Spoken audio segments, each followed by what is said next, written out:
Hello friends, welcome to my channel UPPCS glory. अब हम इस वीडियो के माध्यम से अपने मॉडर्न इंडिया के टॉपिक को कवर करेंगे, जो कि है सामाजिक धार्मिक सुधार आंदोलन। इसके इंट्रो में हम देखेंगे 18वीं शताब्दी में यूरोप में एक नवीन बौद्धिक लहर चली, जिसके फलस्वरूप जागृति के एक नए युग का सूत्रपात हुआ। तर्कवाद तथा अन्वेषणा की भावना ने यूरोपीय समाज को प्रगति प्रदान की। भारत का नवीन पाश्चात्य शिक्षित वर्ग भी तर्कवाद, विज्ञानवाद, मानववाद से प्रभावित हुए बिना नहीं रह सका। इसका इंट्रो कुछ ज़्यादा बड़ा हो लग रहा है मुझे। आप कोशिश करिएगा कि अगर इस टॉपिक से आए तो इंट्रो किसी भी टॉपिक से आप इंट्रो 2 से 3 लाइन के अंतर्गत ही कंप्लीट कर दीजिएगा, क्योंकि वर्ड लिमिट का भी हमें ध्यान रखना होता है। अब हम आगे देखेंगे धार्मिक सुधार आंदोलन को प्रेरित करने वाले कारक कौन कौन से थे, जिसके अंतर्गत हम देखेंगे भारत की भूमि पर उपनिवेशी शासन की उपस्थिति, जैसे कि कुछ कुरीतियाँ जैसे छुआछूत, बहुपत्नी, उच्च जातीय का अधिकार। आगे देखेंगे शिक्षा प्रसार व विश्व विज्ञान संबंधी जागरूकता, आधुनिक संस्कृति का प्रभाव, तात्कालिक महाशक्ति की पराजय, लोकतंत्र व राष्ट्रवाद की अवधारणा, मानववाद, धर्मनिरपेक्षता की अवधारणा। अब हम आगे देखेंगे जाति आधारित शोषण के विरुद्ध क्या क्या उपाय किए गए थे, जैसे कि उपनिवेशी शासन का प्रभाव, सामाजिक धार्मिक सुधार आंदोलन, राष्ट्रीय स्वतंत्रता आंदोलन, अस्पृश्यता विरोधी गांधी जी के आंदोलन, शिक्षा रोजगार प्रसार में अवसर और भारतीय संविधान। ये सब जाति आधारित जो शोषण था उसके विरुद्ध के लिए जो उपाय किए गए थे, उनके ये पॉइंट्स यहाँ पे दिए गए हैं।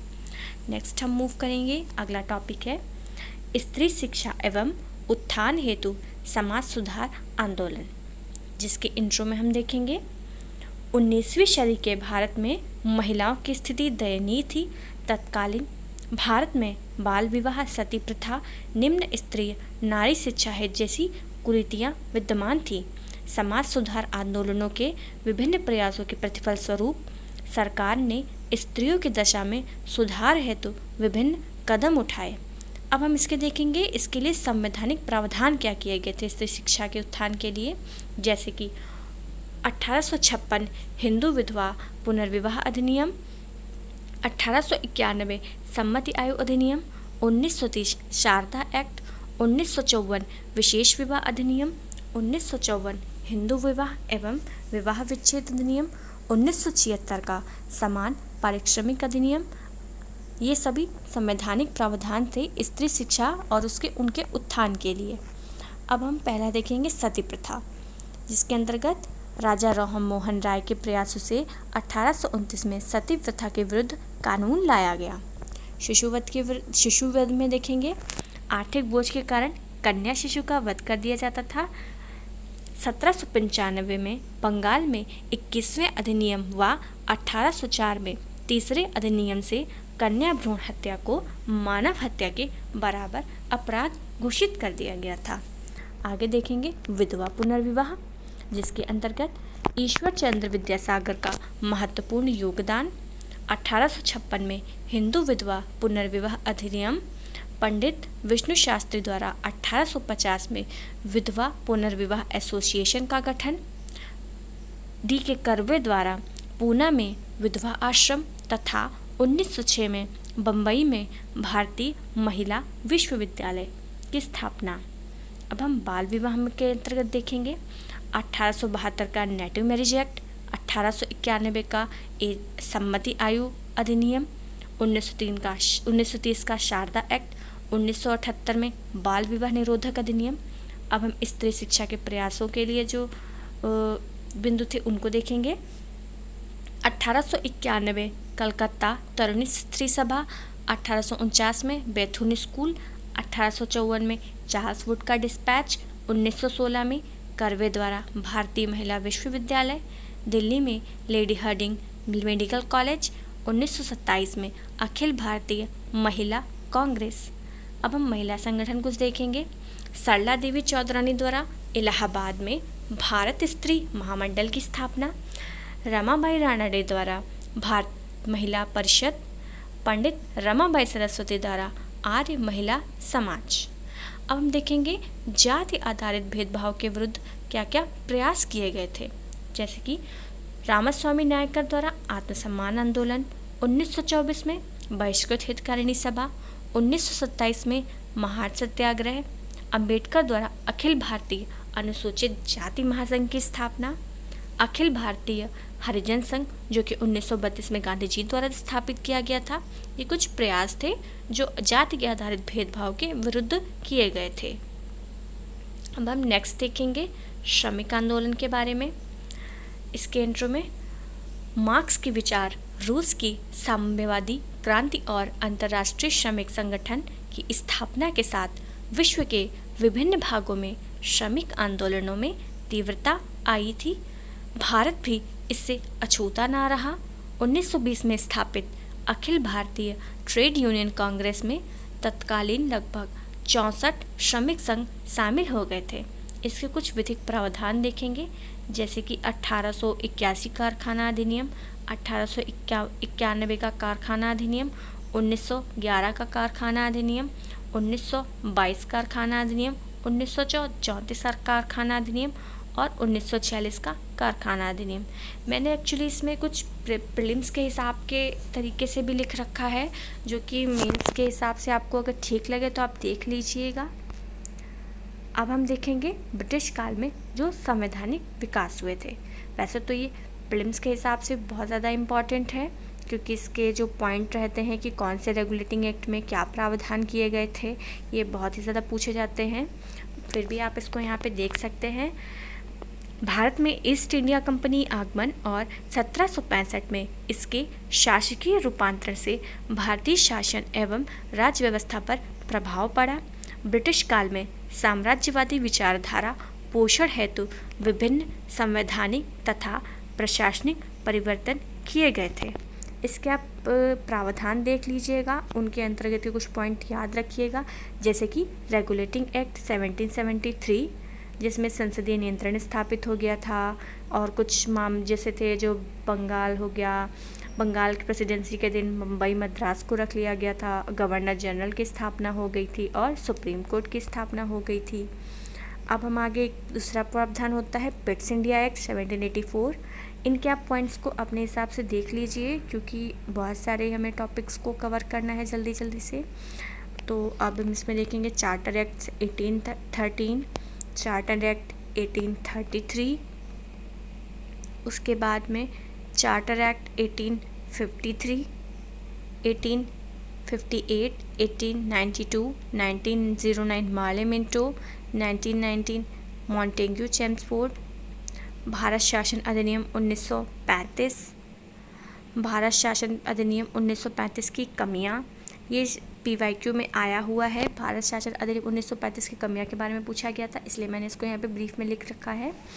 जैसे कि गवर्नर जनरल को विशेष संरक्षण, विशिष्ट उत्तरदायित्व से अधिनियम वास्तविक क्रियान्वयन में रुकावट, कालांतर में सांप्रदायिकता के कारण 1947 में भारत विभाजन, अनम्य संविधान की प्रस्तुति जिसमें संशोधन शक्ति ब्रिटिश संसद में निहित होना बड़ा दोषपूर्ण था, संघीय व्यवस्था दोषपूर्ण थी, केंद्र पर द्वैध शासन थोपना था। अब हम देखेंगे सामाजिक सांस्कृतिक सुधार आंदोलन, जिसके अंतर्गत हम ब्रह्म समाज के बारे में पढ़ेंगे, जो कि राजा राम मोहन राय जी द्वारा स्थापित किया गया था। राजा राम मोहन राय को भारतीय पुनर्जागरण का जनक और आधुनिक भारत का निर्माता कहा जाता है। उनके द्वारा स्थापित ब्रह्म समाज, जो आधुनिक पाश्चात्य विचारों पर आधारित था, हिंदू धर्म का पहला सुधार आंदोलन था। अब हम इनकी विशेषताओं के बारे में पढ़ेंगे, जैसे कि राजा राम मोहन राय की विशेषताएं ये थी कि उनका विश्वास एकेश्वरवाद में था, सर्वधर्म संभाव था, मूर्ति पूजा और सती प्रथा के विरोधी थे, विधवा विवाह का समर्थन किया था, नैतिकता का कर्मफल था और पत्रकारिता के जनक के रूप में जाने जाते थे। अब हम उनके समाज सुधार के प्रयासों के बारे में देखेंगे, जो उन्होंने अपने स्तर से किए थे। उन्होंने लॉर्ड बेंटिक की सहायता से सती प्रथा का उन्मूलन को गैरकानूनी करार किया था, और वो जो थे वो उनकी शिक्षा जो प्रसार किया था वो थी दांतो रूसो वॉल्टेयर की। वेदांत कॉलेज में उन्होंने भौतिक विज्ञान और सामाजिक विज्ञान की शिक्षा दी। प्रिसेप्ट्स ऑफ जस्टिस पुस्तक के न्यू टेस्टामेंट के नैतिक और दार्शनिक संदेशों को ग्रहण किया था। उसके बाद हम देखेंगे ब्रह्म समाज की विशेषताएं, जैसे कि बहुदेववाद, मूर्ति पूजा का विरोध, बहुपत्नी, सती, बाल विवाह का विरोध, नैतिकता पर बल, कर्मफल का विश्वास, निर्गुण ब्रह्म उपासना, धार्मिक पुस्तकों, पुरुषों एवं वस्तुओं की सर्वोच्चता में अविश्वास, बांग्ला व अंग्रेजी शिक्षा प्रचार प्रसार का समर्थन, छुआछूत, अंधविश्वास, जातिगत भेदभाव का विरोध, ये सभी ब्रह्म समाज की विशेषताएं थीं। अब हम दयानंद सरस्वती जी के बारे में पढ़ेंगे, जिन्होंने आर्य समाज की स्थापना की थी। इसके इंट्रो में हम देखेंगे, यह हिंदू धर्म का सुधारवादी आंदोलन था, जिसका मुख्य उद्देश्य प्राचीन वैदिक धर्म के शुद्ध रूप से पुनः स्थापना करना था। स्वामी दयानंद सरस्वती आर्य समाज के संस्थापक थे। अब हम देखेंगे कि आर्य समाज के सिद्धांत क्या थे, जिसके अंतर्गत वेद ही ज्ञान के स्रोत हैं, वेद का आधार मंत्र पाठ करना है, मूर्ति पूजा का खंडन, तीर्थ यात्रा अवतारवाद खंडन और उसका विरोध, कर्म पुनर्जन्म पर विश्वास, सती प्रथा का प्रोत्साहन, बाल विवाह बहुविवाह का विरोध, हिंदू व संस्कृत भाषा प्रचार पर बल दिया गया था। ये सभी आर्य समाज के सिद्धांत थे। अब हम दयानंद सरस्वती जी की विशेषताएं देखेंगे, जिसके अंतर्गत हिंदू धर्म रक्षा हेतु शुद्धि आंदोलन इन्होंने चलाया, जाति व वर्गरहित समाज की अवधारणा स्थापित की, वेदों की ओर लौटो इसका नारा दिया, पुराणों की आलोचना, जीव हत्या का विरोध किया, विदेशी दासता से मुक्ति व संपूर्ण राष्ट्र में आर्य धर्म की स्थापना को प्रसारित किया था। अब हम सुधार आंदोलन के सकारात्मक प्रभावों को देखेंगे, जिसके अंतर्गत व्यक्ति की स्वतंत्रता, समानता की अवधारणा का विकास, पूजा का सभी धर्म व जातियों को समान अधिकार, मध्य वर्ग में सांस्कृतिक महत्व की स्थापना, मानववाद, तर्कवाद की अवधारणा, शिक्षा, पाश्चात्य वैज्ञानिक का प्रचार प्रसार, सांस्कृतिक एवं बौद्धिक पृथक्करण की समाप्ति, राष्ट्रीय चेतना का विकास, ये सभी सुधार आंदोलन के सकारात्मक प्रभाव थे। अब हम देखेंगे भारत के अंतर्गत राष्ट्रवाद का उदय किस प्रकार होता है, जिसके अंतर्गत हम देखेंगे सामान्यतः भारत में राष्ट्रवाद का उदय और विकास उन कारकों का परिणाम माना जाता है जो भारत में उपनिवेशी शासन के कारण उत्पन्न हुए थे। अब हम देखेंगे भारत के अंतर्गत राष्ट्रवाद के उदय के क्या क्या कारक रहे हैं, जैसे कि फ्रांसीसी क्रांति, अंग्रेजी शासकों की प्रक्रियावादी नीतियाँ, जाति असहंकार था, नवीन संस्थाओं की स्थापना, रोजगार के नए अवसर, प्रेस समाचार का विकास, ब्रिटिश नीतियों के विरुद्ध भारतीयों में आक्रोश, भारत में पुनर्जागरण और पाश्चात्य चिंतन के प्रति जागरूकता, ये सभी भारत के अंतर्गत राष्ट्रवाद के उदय के कारण माने जाते हैं। अब हम देखेंगे कांग्रेस गठन से पूर्व कुछ राजनीतिक संस्थाएं, जैसे कि बंग भाषा प्रकाशक समाज सभा, Zamindari association, Bengal British India association, Poona Sarvajanik Sabha, Indian league, Madras महाजन सभा। अब हम नेक्स्ट टॉपिक की तरफ मूव करेंगे, जो है भारतीय राष्ट्रीय कांग्रेस की स्थापना व उदारवादी चरण। इसकी भूमिका के अंतर्गत हम देखेंगे 1860 और 1870 के दशक से ही भारतीयों में राजनीतिक चेतना जागृत होने लगी थी। कांग्रेस की स्थापना इस बढ़ती चेतना की पराकाष्ठा थी, जिसने 1885 में इस राजनीतिक चेतना ने कांग्रेस के रूप में मूर्त रूप ले लिया था। अब हम देखेंगे उपनिवेशवाद विरोधी राष्ट्रवादी विचारधारा निर्माण में कांग्रेस की क्या भूमिका रही है, जिसके अंतर्गत हम कुछ पॉइंट देखेंगे, जैसे कि लोकतांत्रिक राष्ट्रवाद का उदय, भारतीयों के राजनीतिक लक्ष्य व राजनीतिक शिक्षा की प्रेरणा, आंदोलन संगठन रूप हेतु मुख्यालय की स्थापना, भिन्न भाग में नेता कार्यकर्ता के मध्य मैत्रीपूर्ण संबंध, लोगों को जाति धर्म सांप्रदायिकता की भावना से हटाकर राष्ट्रवादी अनुभव की जागृति, राजनीतिक कार्यक्रम से देशवासियों को एकमत करना, अब हम देखेंगे उदारवादियों के क्या क्या योगदान रहे हैं, जैसे कि प्रार्थना एवं याचना की पद्धति, ब्रिटिश साम्राज्यवाद की आर्थिक नीतियों की आलोचना, व्यवस्थापिका में संवैधानिक सुधार एवं अधिविचार, नागरिक अधिकारों की सुरक्षा, ब्रिटिश की आक्रामक विदेश नीति की आलोचना, जैसे कि बर्मा का अधिग्रहण, अफगानिस्तान पर आक्रमण, इन सभी की आलोचनाएं। अब हम देखेंगे भारत के अंतर्गत उग्र राष्ट्रवाद के उदय के क्या कारण रहे हैं। तो सबसे पहले हम इसकी भूमिका के अंतर्गत देखेंगे। 19वीं शताब्दी के अंतिम वर्षों में भारत में उग्र राष्ट्रवाद का उदय प्रारंभ हुआ तथा 1905 तक आते आते इसने अपना पूर्ण स्वरूप धारण कर लिया था। जनमानस में बढ़ता असंतोष अभिव्यक्ति उग्र आंदोलन के रूप में सामने आई। अब हम देखेंगे उग्र राष्ट्रवाद के उदय के क्या क्या कारण थे, जैसे कि अंग्रेजी राज्य को सही स्वरूप की पहचान, जैसे कि उनकी शोषणात्मक प्रकृति, भारत के आत्मविश्वास तथा आत्मसम्मान में वृद्धि होती है, अंतर्राष्ट्रीय घटनाओं का प्रभाव पड़ता है, जैसे कि रूस पर विजय जो कि जापान की हुई थी, जापान का आर्थिक महाशक्ति के रूप में उदय, अबिसीनिया की इटली पर विजय, ये सभी प्रभाव रहे हैं उस समय के।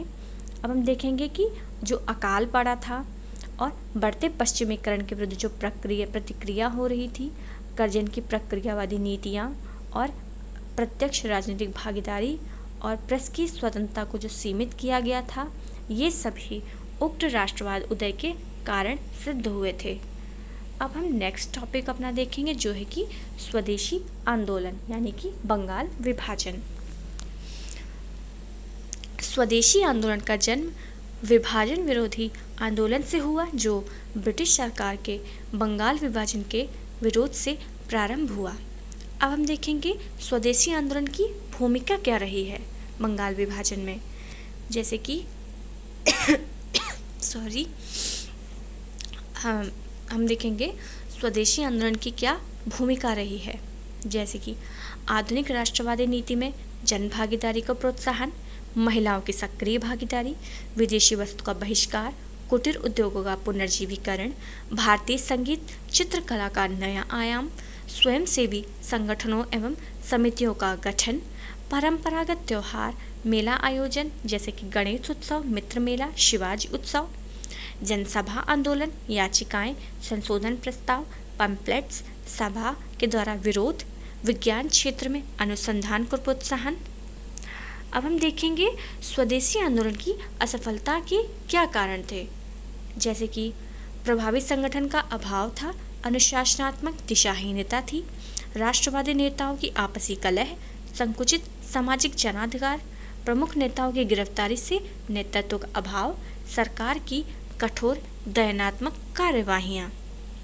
अब हम इसकी उपलब्धियों के बारे में देखेंगे। स्वदेशी आंदोलन की जो उपलब्धियाँ रही हैं, जैसे कि व्यापक सामाजिक प्रभाव, सांस्कृतिक समृद्धि की बढ़ोतरी, विज्ञान साहित्य को बढ़ावा, भारतीय साहसिक राजनीतिक भागीदारी एवं एकता, भारतीयों के समक्ष उपनिवेशी विचारों और संस्थाओं की वास्तविक मंशा उजागर, छात्र महिलाओं, जमींदारों का वर्ग तथा शहरी निम्न वर्ग की भागीदारी।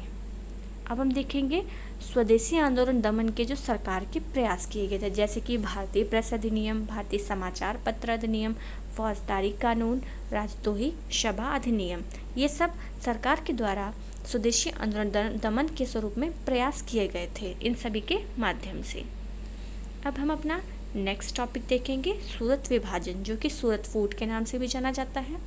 इसके इंट्रो के अंतर्गत हम देखेंगे स्वतंत्रता आंदोलन के प्रथम चरण में जबकि क्रांतिकारी आतंकवाद धीरे धीरे गति पकड़ रहा था, दिसंबर 1907 में कांग्रेस का सूरत विभाजन हुआ।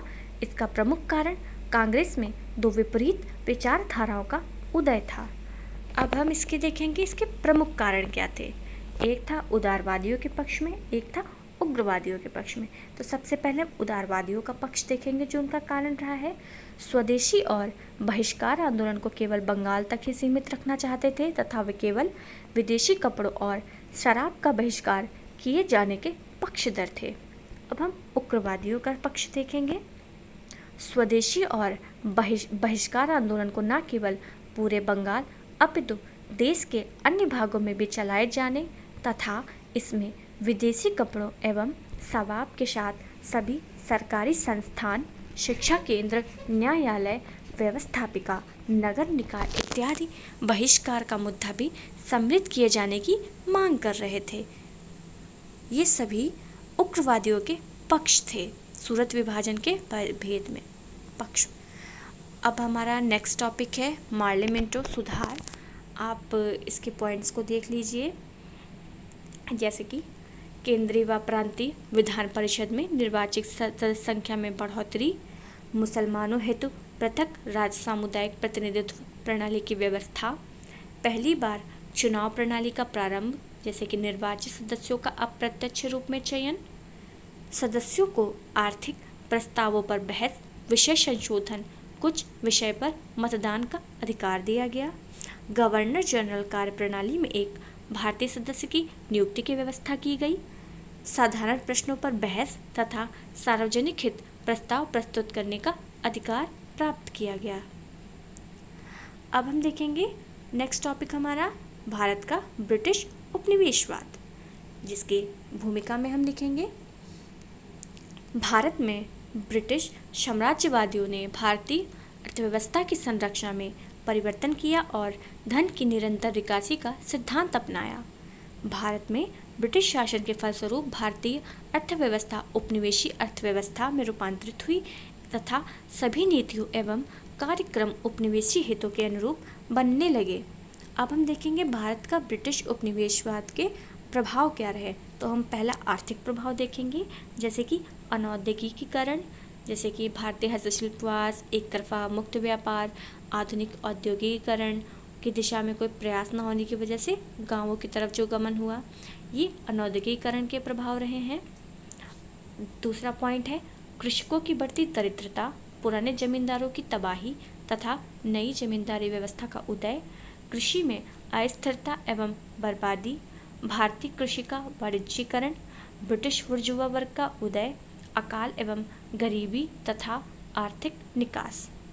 अब हम देखेंगे उपनिवेशी अर्थव्यवस्था की राष्ट्रवादी आलोचना के क्या क्या बिंदु रहे हैं, जैसे कि गरीबी की समस्या, निर्धनता, औद्योगिकीकरण का स्वरूप विदेशी हितों के अनुरूप रहा, ब्रिटिश शासन व्यापार, वित्त, आधारभूत विकास तथा व्यय की नीतियाँ साम्राज्यवादी हित के अनुरूप थीं, भारतीय शोषण रोकने तथा भारत की स्वतंत्रता अर्थव्यवस्था विकसित करने की मांग, रेलवे का विकास अंग्रेजों के व्यापारिक लाभ हेतु हुआ, न कि भारत के विकास के लिए।